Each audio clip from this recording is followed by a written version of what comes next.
and thank you very much to let me open that day for you. Varta, and I have a couple of slides with me. Varta is one of the global leading company for hearing aid batteries, but better known as the high power lithium-ion batteries. We move into the earbuds. So the earbuds, which become a standard for all the consumers, cable-free, a lot of comfort, noise cancellation. Everybody get used to those products, and we produce those small batteries and deliver that to the most prominent companies like Apple, like Samsung, and others. We have a unique expertise in the development of those batteries and a long-standing diversified battery brand. So we are active since more than 135 years in that business, and now we are concentrating on the small lithium-ion batteries. Within my presentation, I will showcase some of the strengths of Varta, and let me start with two slides where I want to touch what is driving Varta. So we are one of the market leaders in those small coin-shaped batteries which move into the earbuds. We have as well in the healthcare a dominant market position. We are leading in that segment. We produce more than 1 billion primary cells for the hearing aids. As well, we produce and are active in the battery pack. So if you have, for example, a threading machine, if you have a vacuum cleaner, it is most likely that batteries and battery packs from Varta are included.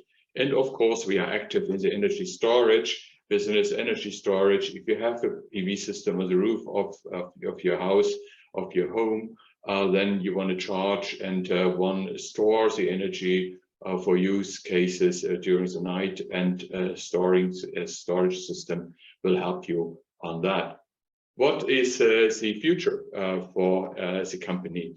We have a stable basis of 450 patents and utility models, which gives us and makes us a highly innovative company, and gives us as well, I would say, a solid base for all future cases of different battery formats.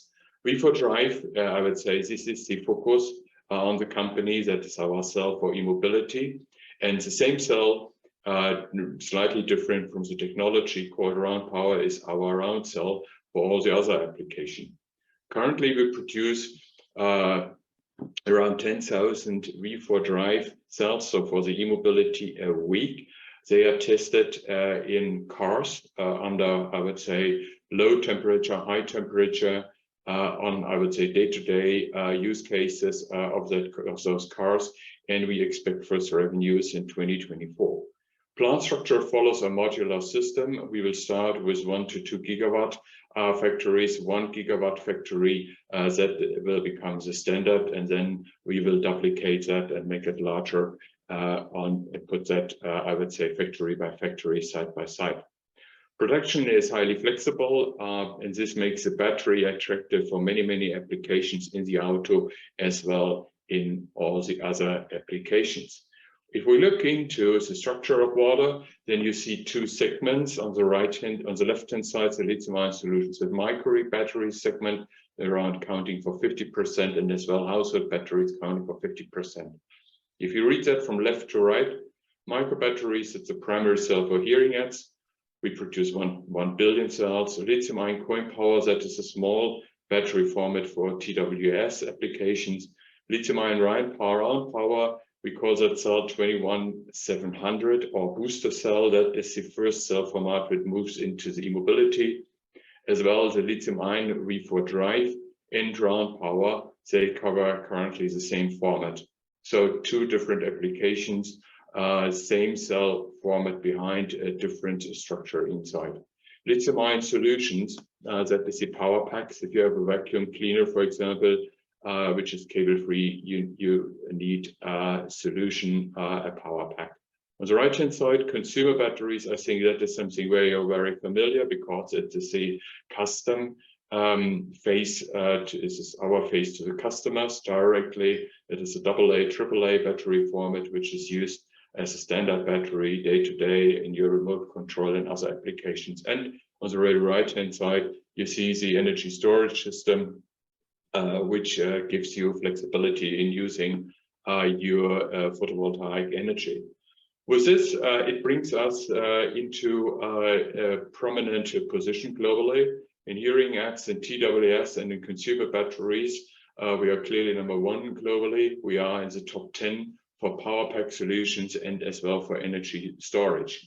If you look into more, I would say, technology driven, and I don't want to touch every element, but just pick out 2 or 3 out of them. As this gives you a little bit an insight how deep our value chain is. We really do nearly everything by our own. Of course, we source raw material, but all the other steps are done internally by Varta.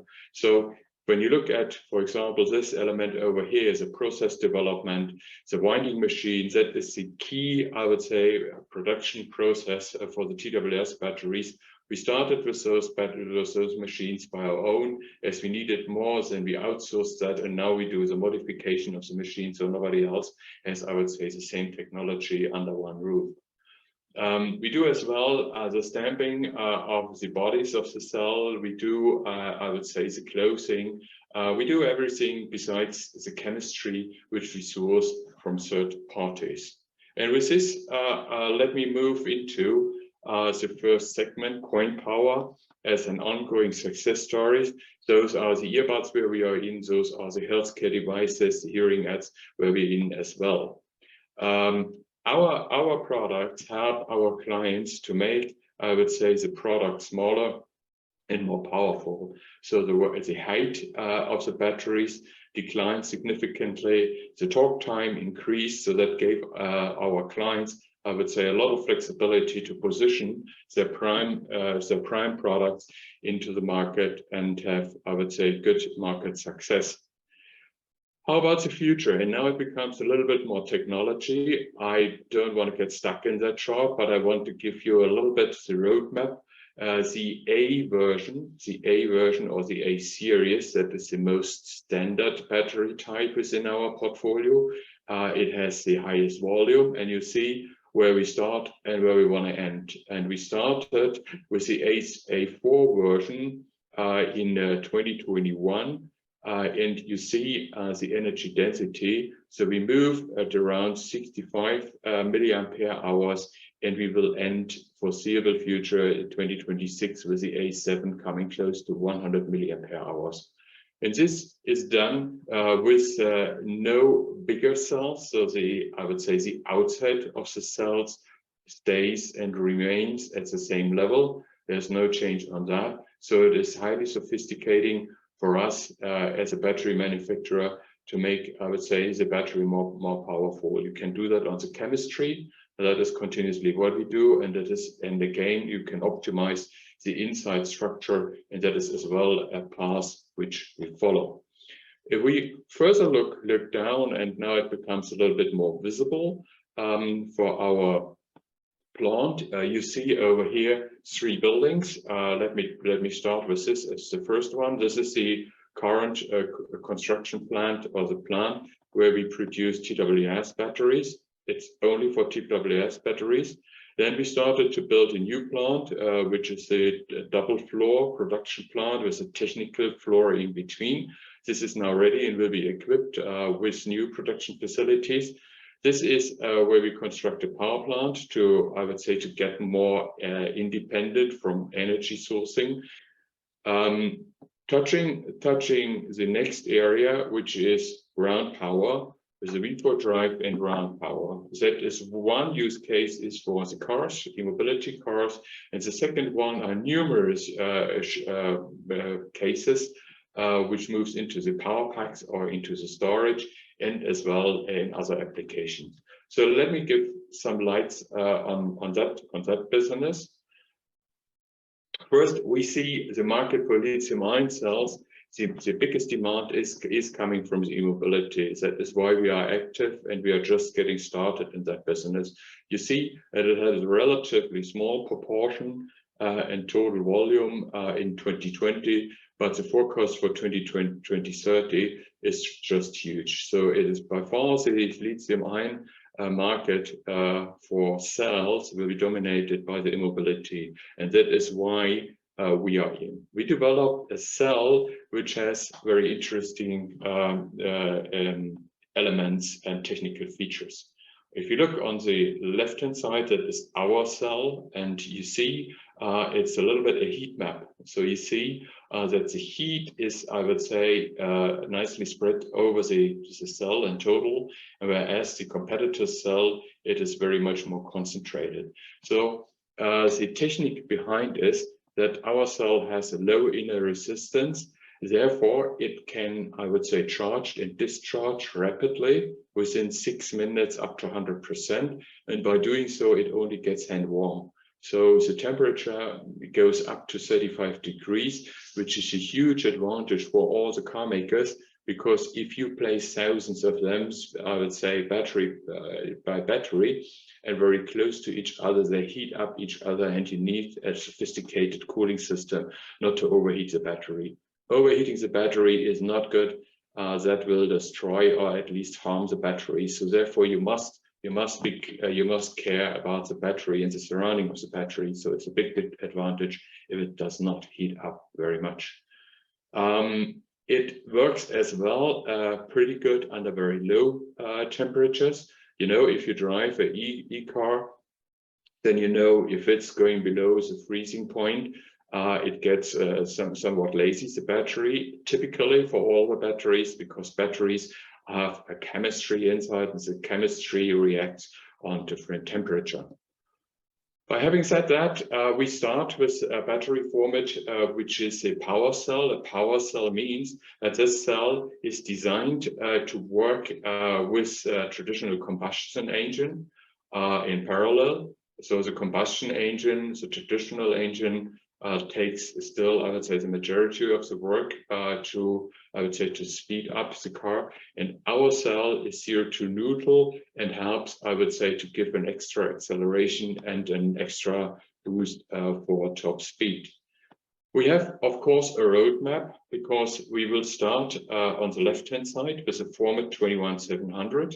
It's an ultra high power cell, and this cell will be used for the combination with combustion engine. And then we go along the road, make the cells larger, and we will certainly end with a high energy cell, which is then designed for a BEV, so a fully electrified car, which is then for long distance purpose as well designed. We have a lot of experience with production, and you see a couple of production steps which are identical to the coin power cell, because the large format cell, the before drive cell, is per se from the, I would say, from the basic production identical with the coin power cell. So the coating, that is where anode and cathode are produced, that is done by us as well, by our own. It's identical. The winding, you see a machine over here where anode, cathode, and separator come together and make, I would say, the battery work. That is a similar process. The large format cell is a little bit larger. That is why we say it is similar process. And then we have two steps which are different. And then we come to the formation. The formation means that you have to charge and discharge a couple of times the cells to make them active and to check if they are working properly. So a lot of experience over here. With the new cell format. And just as an illustration, the new plant will look like this. It will be a production plant which is 300 meters long, and it will cover the first step until the last step. So you really start, I would say, mixing for the coating. You do the coating, you do the winding, and at the very end, you get the finished product ready for shipment. And that is the idea. And to duplicate those production plants and make it a modular system to stay flexible to the demand of the industry. There is much more, and if you look into the different segments where our battery as well fits and have good business opportunities, you see that it is over in the power tools, it is in home and gardening, it is domestic appliances, a vacuum cleaner, it is automated guided vehicles, it is forklifts, for example, what you see over here. It is the e-bike segment. It is as well agriculture, construction, delivery, and others. So all of them need powerful cells They need larger cells than the coin shells, and we are ready to equip those segments as well. Household batteries. It is a more standardized business. You see the AA, AAA. We produce more than 2 billion batteries a year. We are Europe-wide one of the leading companies, or we are the leader. Globally, we have a pretty good position, but Europe-wide, we are the leader. This is our, I would say, battery, which goes directly to the end consumer and which is very much by our own strong brand driven and supported. This is the latest generation of our storage system. It is super slim. It is powerful. We see super good growth opportunities in those markets. We produce them and we sell them through the installer. So not directly, because you as an individual person are not allowed to install this high voltage on your home. You need an installer, but we make it ready for use. And of course, it has all the standard features which traditionally you need, so you can steer that through the app and so on. What comes next in that segment? A more structural. If you look into the middle, the latest generation is a wall generation, which will start in 2022 and start with first sales early 2023. Next wall 2024 will come. We have as well smaller devices which start at around 5,000 euros for super small PV systems. And of course, we are active in the commercial business with flex storage and with others. So having said this, this is our roadmap. Let me finish the session just to remind you. This is, of course, a year of transition for Varta. We skipped the guidance for this year because we were heavily hit by energy prices, by raw material prices. Our clients were hit by consumer sentiment. So a lot of, I would say, challenging elements which came to the company, and that is why we skipped the guidance. We work hard to make the period without a guidance in the market very short. So we will come back with the guidance as soon as possible. Varta is active in one of the most fascinating industries with huge opportunities. The battery business is the key industry during this year and the years to come. It will develop, the industry will develop new battery formats, and we are very innovative to play a significant role in that segment. And of course, the demand from the industry is outstanding. There's a lot of experimenting by the OEMs to produce the batteries by themselves or to source outside. We are close to the big OEMs in the south of Germany, and we are optimistic that we become part of their selection and delivery process. With this, stay close to us. Look at us. What we do, we will keep you informed. And with this, back to Matthias. Thank you very much. Thank you, Bernhard. Yes, you're all welcome to post questions through the Q&A function or the chat. We already have some questions for you. I hope you're willing to answer in the last 10 minutes some of the questions. Maybe we even have too many questions. Let's see. The first one was, when will the contracts with the BEV manufacturers be announced? There is one which is already announced, and this is a contract which we now fulfill. So we do a lot of testing. Let me remind you that OEMs traditionally need some lead time. There is a qualification process which goes over some, I would say, levels. Typically, you call that qualification A, B, C. We passed A and B, so 2 levels already done. After the C level, the battery format is frozen, and then it goes one-to-one into, I would say, the production. So we work hard to bring new contracts on board. Currently not yet signed. So, but as we know, everybody is keen to follow us on that path. We will do that as quickly as it is signed, announce that. We can always say which OEM. I can't guarantee, because this is as well, I would say, a discussion with the OEM itself if he wants to be named. but we definitely will do our utmost to make that a quick process. Thank you. Another question is, in the ad hoc that you issued on Friday, you mentioned that 2 large orders were delayed, and it is speculated that is around the AirPods Pro 2. And does the other delay also relate to the existing business with the same client? It comes from the micro batteries, because this is still, I would say, the most important segment for the company from the profitability and as well from the growth perspective.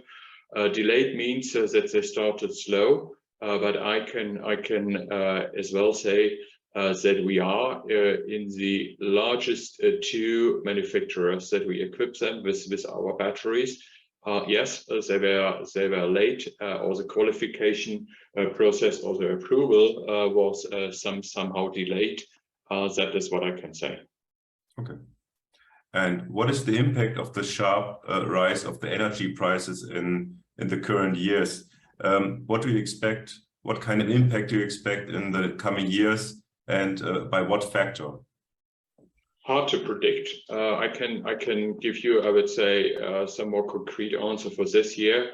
At half year's level, we calculated 32 million extra costs for raw materials and energy, and that is the ratio between two. The both is 50/50, so 50% is coming from the energy cost, 50% from raw materials. Now we're exceeding that level, so we expect a higher proportion of extra costs. Again, that's more than 32 million on a full year basis. It's hard to predict for next year. I showcased a power plant which is under construction, which help us in the future, but that still needs, I would say, some time to get ready and to impact.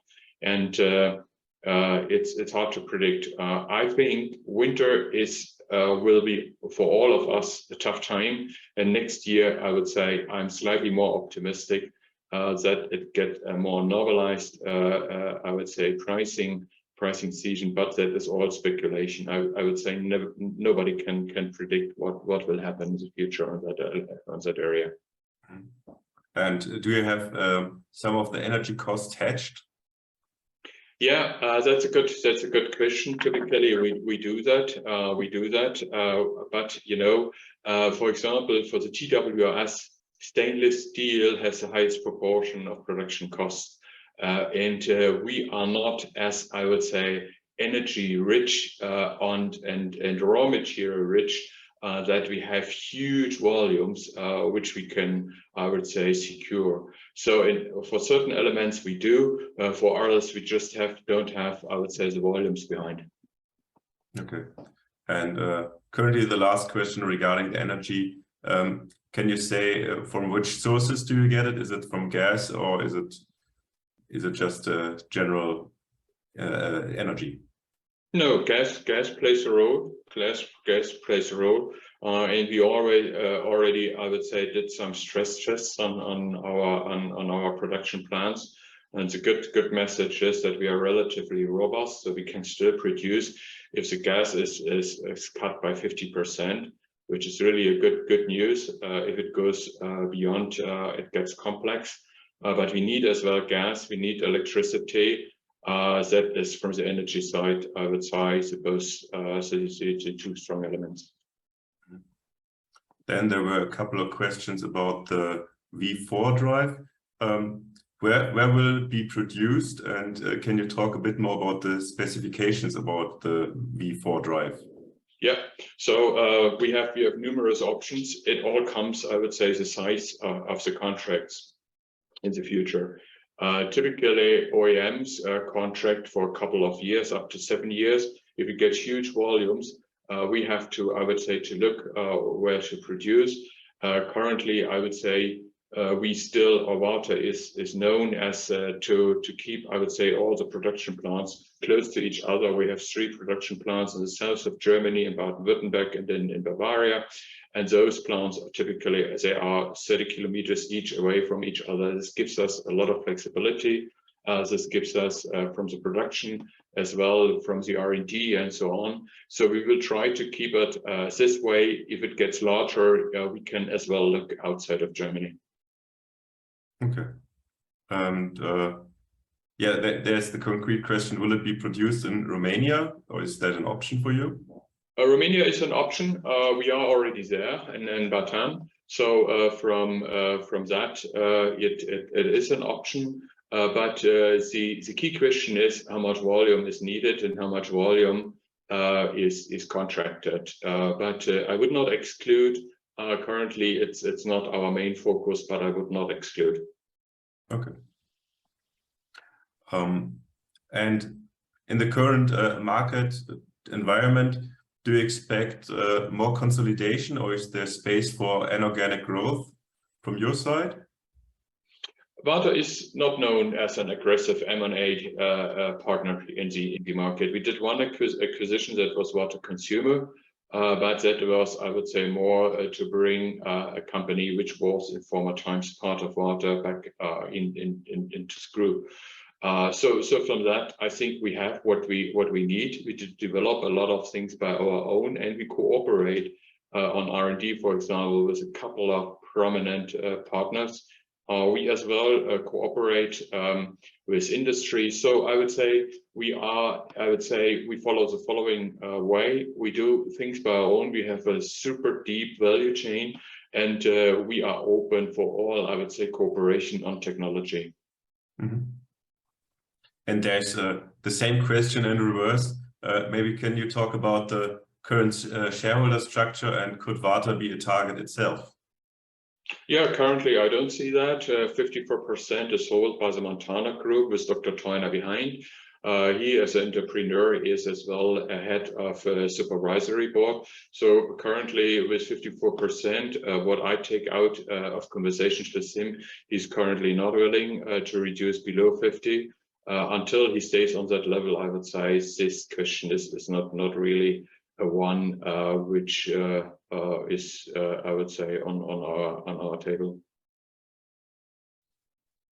Okay, and there's a question about the Apple earbuds, and what's your current market share with that after having having 100% a few years ago?